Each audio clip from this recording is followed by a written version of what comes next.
The Super Bowl was celebrated on Sunday. I say celebrated because it's essentially the only national holiday we have left, since the left has declared that Thanksgiving is actually a day of reminiscence about the evils of European colonization of the continent, and that July 4th is actually about the evils of American white supremacy and all the rest of it. So Super Bowl Sunday is really the only national holiday we have left, which says not very much about our common culture, frankly.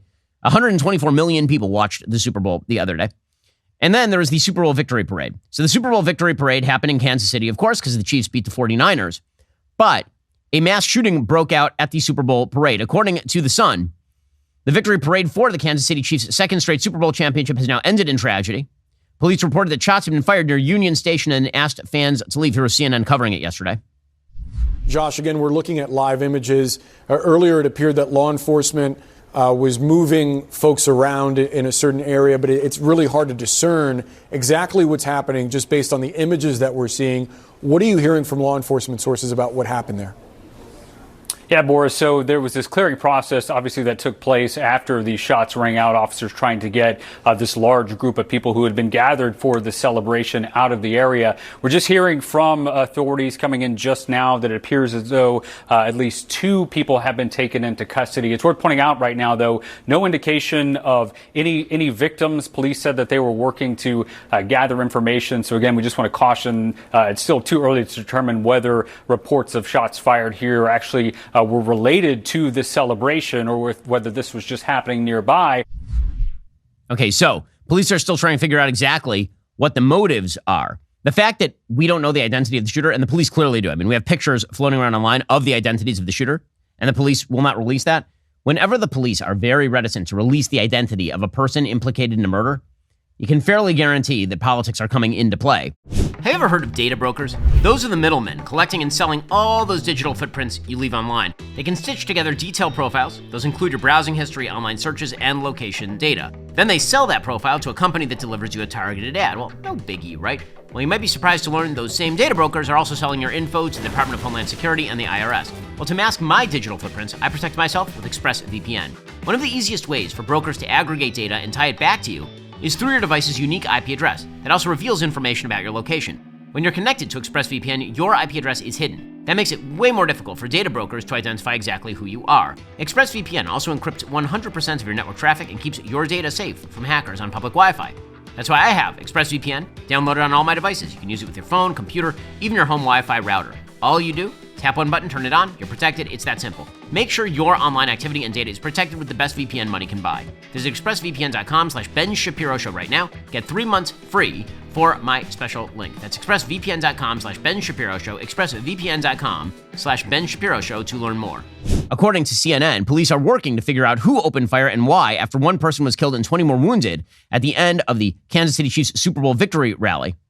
Children were, in fact, among those shot. About 1 million people were gathered Wednesday, just steps from Union Station in downtown Kansas City. 3 people were detained. An unspecified number of guns were recovered as the officers converged. Now, it is fair to point out at this point that Kansas City is one of the more unsafe major cities in the United States. They have serious crime rates. Last year, they actually had the most homicides ever in the city of Kansas City. It is a deeply unsafe city at this point. High rates of poverty, high rates of crime, high rates of single motherhood, which are related to both of those things. Yeah. Meanwhile, this immediately sent Democrats into their gun control call. This is always what happens. If there is a shooting, it's never about gangs. It's never about single motherhood. It's never about high rates of crime. It's never about understaffing of the police department. It's always about guns, as though you can just get rid of guns across the United States with a magic wand or something. So here is Democratic Representative Jason Crow of Colorado calling for more gun control, because this is always, it's always more cowbell for the Democrats whenever somebody gets shot. It's the fault of the instrument, not the fault of the person. The gun violence in this country is not being resolved, even despite the steps that have been taken by lawmakers. I mean, the few steps, the very small steps. What needs to be done? Well, my heart is breaking for Kansas City and for the victims and their families. This is a terrible, devastating incident, no doubt about it. We have a crisis in our nation. There's no reason why almost 40,000 Americans a year should be dying at the hands of guns. This is a uniquely American problem. right? Nobody else in the world has the problem that we have right now. And my heart breaks, my thoughts and my prayers go out to the families and the victims here. But listen, I'm a member of Congress. I'm a legislator, right? I'm not a member of the clergy, and my job is not to just send thoughts and prayers. My job is to legislate and to try to solve problems. And that's why I've been pushing very hard to try to solve it. And that's why people should be pushing their members of Congress and others to join with us to do the same. Okay, so it is worthwhile at this point pointing out the Democrats have introduced zero legislation that would have stopped what happened yesterday in Kansas City. Zero. The weapons used were semi-automatic handguns. Democrats have proposed no laws that would get to the confiscation, which is what you would require, of semi-automatic handguns because it would violate the Second Amendment, as they well know. So they're basically just railing against the wind. Well, we can talk about that, or we can talk about some of the heroes who actually tried to stop this thing. So there is video of the shooters trying to flee and members of the crowd tackling them, which is amazing stuff. I mean, again, there are real everyday heroes out there. Here's some of that footage. You can see these shooters try and get away, and people on the sidelines are just tackling them and subduing them. I mean, that's heroism. When you see a mass shooter and your first move is we got to tackle this person and subdue that person. Good for the civilians who decided to get involved and help. And then the police came late and arrested. Again, the police are very understaffed in Kansas City. Here's an interview with one of the men who tackled the alleged shooter. His name is Paul Contreras. One guy was hollering and saying, stop him, or catch him, tackle him, whatever. And he's just bailing running. And out of nowhere, I heard that guy hollering, so I'm just like, okay, well, I'm right here. And I didn't even think about it. It was just a reaction. I didn't hesitate. It was just do it. So I went to go tackle him, and another gentleman did the same thing.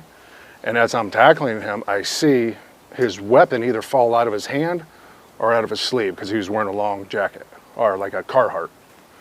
So when I seen that hit the ground, I'm like, oh, we got to take this guy down. And so, like I said, I did, and another good Samaritan did, and we held him down.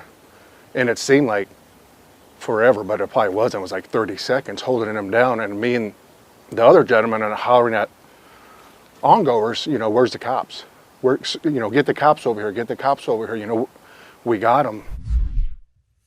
So good for this person. Again, there are people out there who jump into action when something goes wrong. Are you tired of the lies and the twists of the mainstream media talking points? Yeah, me too. Join me in my newest series, Fact, where I dismantle and bring truth to this tiring mainstream agenda.